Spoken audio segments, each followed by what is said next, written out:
আমাদের টাকা আছে, তারপরেও এই রাজ্যটা ভিক্ষাপাত্র হাতে নিয়ে অন্য জায়গায় দাঁড়িয়ে থাকতে হবে, এটা চলবে না।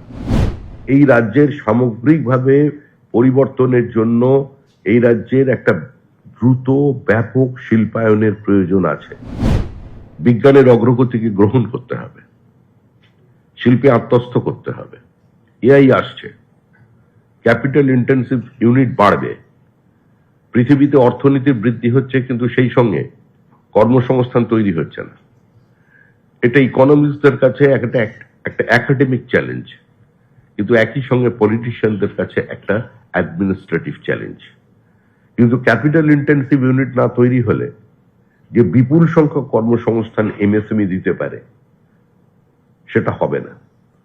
সার্ভিস সেক্টর বাড়ানো যাবে না। তো এই রাজ্যের সামগ্রিকভাবে পরিবর্তনের জন্য এই রাজ্যের একটা দ্রুত ব্যাপক শিল্পায়নের প্রয়োজন আছে। আমি বারবার ভাঙা রেকর্ডের মতো বলে যাচ্ছি, সরকার আসার আগে এবং পরে, যে আমাদের সমুদ্র আছে, আমাদের পাহাড় আছে, আমাদের নদী আছে, আমাদের উর্বরা জমি আছে, আমাদের কাছে আজকে এনাফ ন্যাচারাল রিসোর্সেস আছে, আমাদের সঙ্গে 3টে রাজ্যের সীমানা আছে যারা এনর্মাসলি মিনারেল রিচড, আমাদের পাশে ধামড়া আছে, আমাদের 3টে আন্তর্জাতিক সীমানা আছে, আমাদের উত্তর পূর্ব ভারতের গেটওয়ে আছে, আমাদের মেধা আছে, আমাদের টাকা আছে, তারপরেও এই রাজ্যটা ভিক্ষাপাত্র হাতে নিয়ে অন্য জায়গায় দাঁড়িয়ে থাকতে হবে, এটা চলবে না। এক কঠিন যুগের মধ্যে দিয়ে আমরা যাচ্ছি। সারা পৃথিবীতে অর্থনৈতিক এক্সপেরিমেন্ট চলেছে, কিন্তু এমন কোনো অর্থ ব্যবস্থা বা অর্থনীতি তৈরি হয়নি যে সমস্ত প্রশ্নের উত্তর তার কাছে আছে। আমাদের দলের কাছে নেই, আমাদের প্রধানমন্ত্রীর কাছে নেই, এবং পৃথিবীর অনেকের কাছেই নেই। আজকে শিক্ষিত, সচেতন, নিরপেক্ষ মুসলিম সমাজও তারাও আক্রান্ত।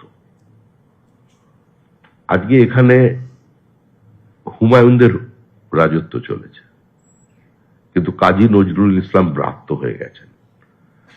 কাজী নজরুল ইসলাম গান লিখেছিলেন, এমনই পিব সারাব ইসলামে তো হারাম, যেদিন লব বিদায় ধরা ছাড়ি দিয়ে, ধুয়ো লাশ আমার লাল পানি দিয়ে। তো সেটা লেখা নজরুলকে তো কাফের বলেই মনে করতেন সমাজ। তার পাশে ডক্টর শ্যামাপ্রসাদ মুখার্জি দাঁড়িয়েছিলেন, মধুপুরে পাঠিয়েছিলেন। নিজের বাবার বাৎসরিক শ্রাদ্ধের টাকার সম্পূর্ণটা তার স্ত্রীর কাছে দিয়ে আবেদন করেছিলেন বাঙালিদের কাছে, যে একজন প্রতিভাবান কবি আজকে মৃত্যু মুখে পতিত, তার পাশে দাঁড়ান, তাকে সাহায্য করুন। শ্যামাপ্রসাদ করেছিলেন। এই নজরুলরাও কিন্তু আজকে আক্রান্ত। এই সমাজটার কথাও ভাবতে হবে আপনাদের।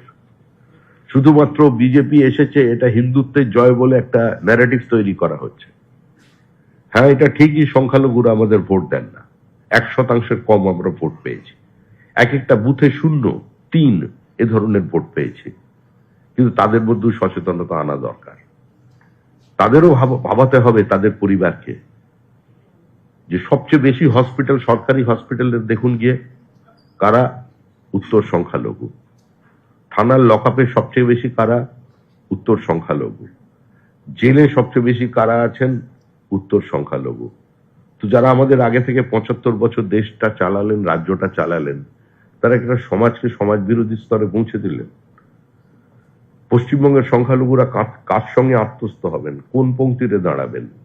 আফজল গুরুর পথে দাঁড়াবেন, ওই বাবর হুমায়ুনদের সঙ্গে দাঁড়াবে, ফিরাদ হাকিমের পংক্তিতে দাঁড়াবে, না তারা এখানে নজরুল ইসলামের কথা বলবে, তারা এখানে ওয়াজেদ আলীর সঙ্গে থাকবে, সৈয়দ মুস্তফা আলীর সঙ্গে থাকবে, সৈয়দ মুস্তফা সিরাজকে বেছে নেবে?